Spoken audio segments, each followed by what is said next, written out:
But that was a question I asked myself. But what it does for you is that you recognize that whatever you are creating today as an entrepreneur is not for you alone. It's for you and for the generation after you. And so selecting an idea, you need to select an idea that as far as you can see with the human eye today, you know will take you into the future. I think this is almost the next slide. I think I have just 2 left. A lot of things I'm talking about data and facts. Facts will always change from time to time. Okay? Before elections, we got a lot of consultants that come speak to us about if change happens versus continuity, what will be the direction of the economy in Nigeria? And they gave us facts to back everything that is said.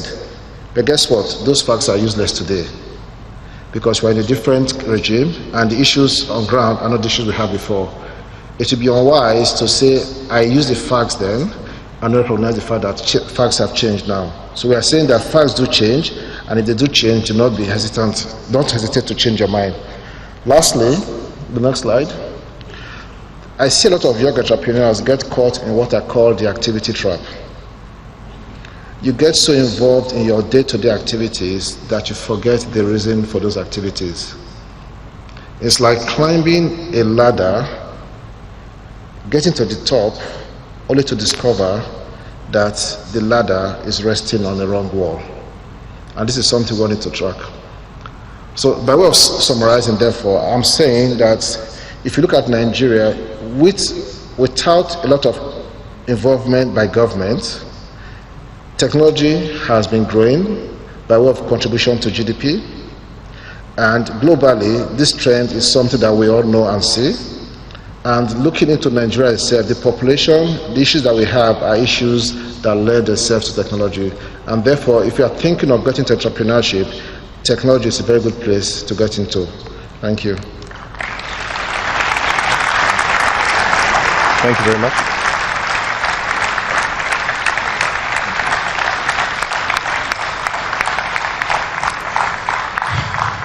Thank you very much.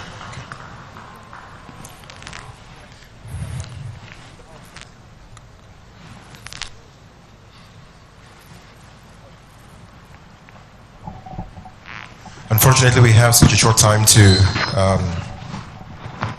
wrap up this telecast, and so quickly we would like to invite our next speaker, who is Mr. Anthony Adeshegun Adekojo Williams. Famously known as Kojo Williams, he is the former chairman of the Nigerian Football Association, now known as the NFF. He was previously the managing director of Guilewin Limited, the first official marketing football company for the NFA, with major brand portfolios ranging from Adidas to Coca-Cola International. Mr. Kojo Williams is an established committee member of the football governing body FIFA from 1998 to 2010. He contributed immensely as a member of the ad hoc committee responsible for the restructuring of the African Football Administration under the Confederation of the African Football, CAF. Currently, he is the chairman of the FCE and Avri Atlantic. These entities are tasked with delivering robust youth development in football and sports respectively. Ladies and gentlemen, please welcome to the platform Mr. Kojo Williams. Please give him a round of applause, please.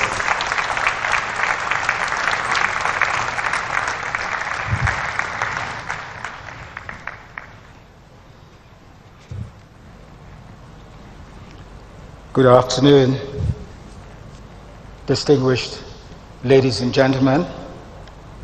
I would say Your Excellencies. I want to thank Pastor Oyemade for inviting me to this platform. It's been a while I've spoken publicly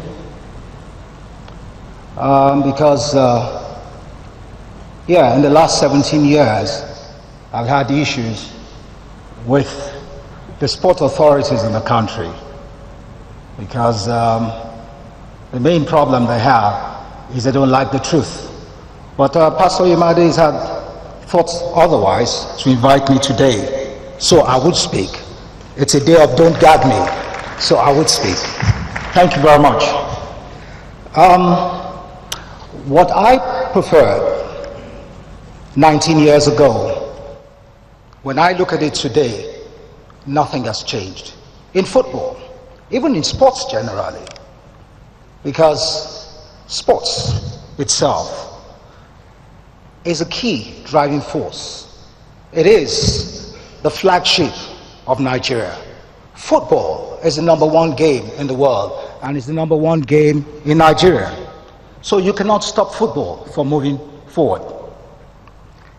Football in the 21st century, indeed, from the last quarter of the 20th century, has become more than a game.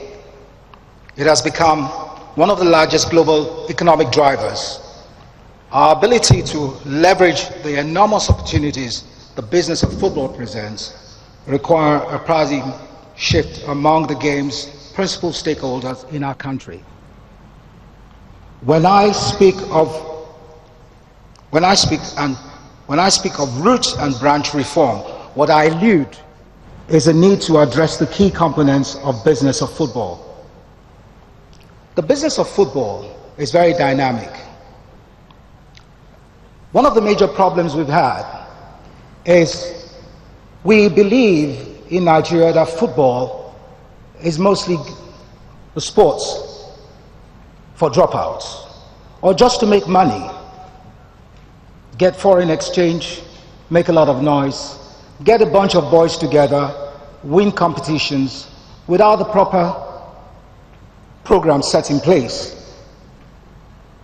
Our failure to establish an effective and professional league, to the absence of a fitting administrative structure, from the failure to divorce the game from political machinations to dearth of domestic coaching competence, from the failure to establish a youth program to the absence of national scouting program, from the turpitude of match officials to the moral equanimity of club owners, from the persistent stop-start pericles around the issue of national coach to the monotonous regularity of age falsification.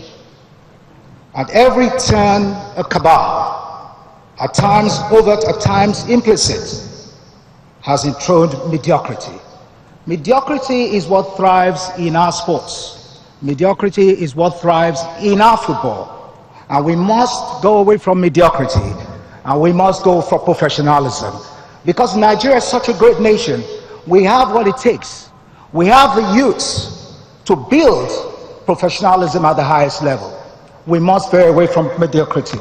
In my view, there are 8 main pillars on which we must build the substructure that will lead our game out of its cul-de-sac.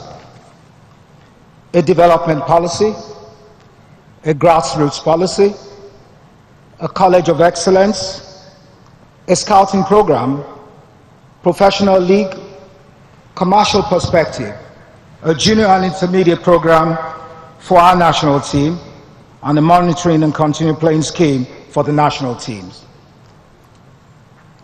These are not programs separated by hard or fast walls, but rather programs that have at their core interlocking synergies, all vitally important for overall development. Number 1, the development policy. We need a development policy for Nigeria's football. Nigeria's football, we need to develop from where we are. We need to have a short-term, medium-term, and long-term plan. And the short-term plan, I will go back, because if we ever talk about success, the most successful team we've always had in the history of Nigeria is the '94 World Cup squad, and then the Olympic '96 squad. But I was privileged to work with the '94 World Cup squad. As of the time we started working in 1987 with the Nigerian national side, we were totally down and out, and we had never qualified for the World Cup. We had only won the African Nations Cup once when we actually hosted it in Nigeria. So our football, in a population of probably about 120 million then, which is almost 200 million today, was that.